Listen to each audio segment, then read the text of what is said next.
Hello guys!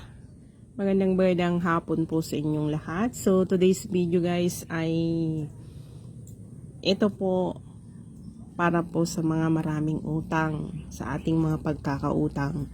Wala hong perpektong tao guys. Lalo na po yung walang ibang pagkukunan ng puhunan po o kaya pag-aaral sa mga anak. Ayan, sa utang po sila kumakapit. So dito guys, wala hong perpektong tao. Lahat ho tayo may kanya-kanyang utang.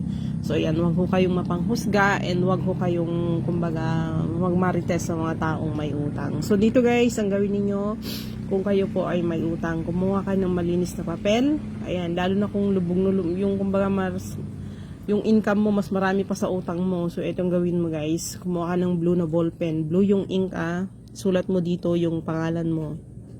Your name. Dapat po blue yung pen blue. Black ba tong ball pen na to? Blue po yung kunin ninyo. Blue siya guys, blue. Yan, blue siya. Parang ano lang kasi medyo madilim na. So, dito yung name mo and then yung amount ng pera na hiram mo and yung date of birth mo. Date of birth mo. So guys, pwede nyo itong gawin bukas, Martes. Hinabol ka na nga itong hapon guys para magawa ninyo bukas. So date of birth. Gawin mo, magbalat ka ng bawang. Dito guys, magbalat ka ng bawang. Balatan mo siya ha. And then, itong gawin mo po, dito sa gitna, dito lahat-lahat yan. Mag-ano ka, gamitin mo tong bawang na nito. This, sabi mo, itong utang na to nabayaran ko na. Isang ano mo, itong utang na to nabayaran ko na. Itong utang na to nabayad ko na. Itong utang na to bayad ko na. Itong utang na to bayad ko na. Tapos na itong utang na to. Anuhin mo siya ng 7 times. 7 times mo din ganun mo siya. And then, kumuha ka ng red na pen. Red na pen. Red na ball pen. And then, isulat mo dito ang salitang canceled. Canceled na. Ibig sabihin, wala na. Wala ka ng utang. Ayan guys. Already paid na. Tapos na. Wala ka ng utang. And then, kumuha ka ng asin. So, dito sa asin guys, ayan. Tabunan mo siya.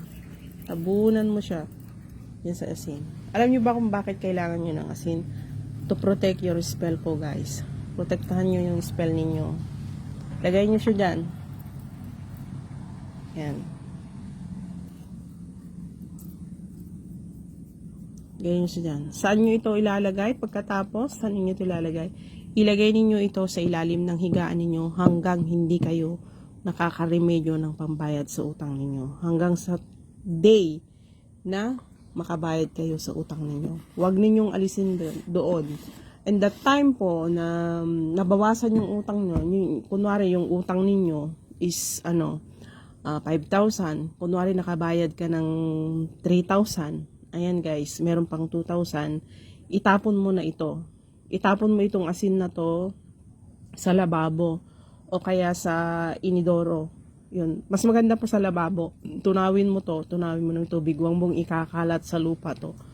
Ilagay mo ito sa lababo. Doon, tunawin mo doon. Ganun po yung tamang pag-dispose ng asin sa mga ginagawa ninyong spell. Huwag ninyong ikalat kung saan-saan. Tunawin nyo po yan ng tubig sa lababo.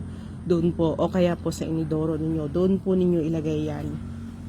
After po na yun guys, na kunwari yung 5,000 na utang mo, nakabayad ka ng 3,000 and then ulitin mo siya.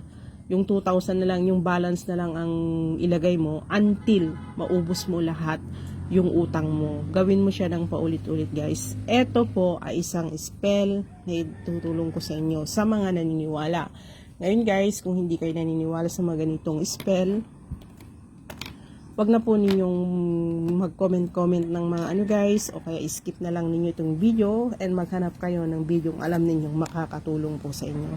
So dito guys, maraming salamat po sa feedback ninyo sa Gumamela Celis, sa Medallion 8, ayan guys, sa Santo Ara at sa mga spell po na ina-upload ko this week, last week po.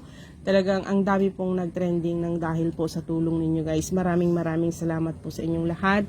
And huwag po ninyong kalilimutan lagi ang 520 sa palad ninyo, lalo na po sa mga may negosyo. 520, 520, banggitin ninyo yan ng 45 times. Yan po yan guys, kadalasan marami nang nananalo dyan. Yan po yung ano ko sa inyo, tip ko sa inyo para mas mabilis po ninyong makuha yung pera na kailangan ninyo. So ito naman guys, at maraming salamat po sa inyo lahat and good luck po. Please po like and share.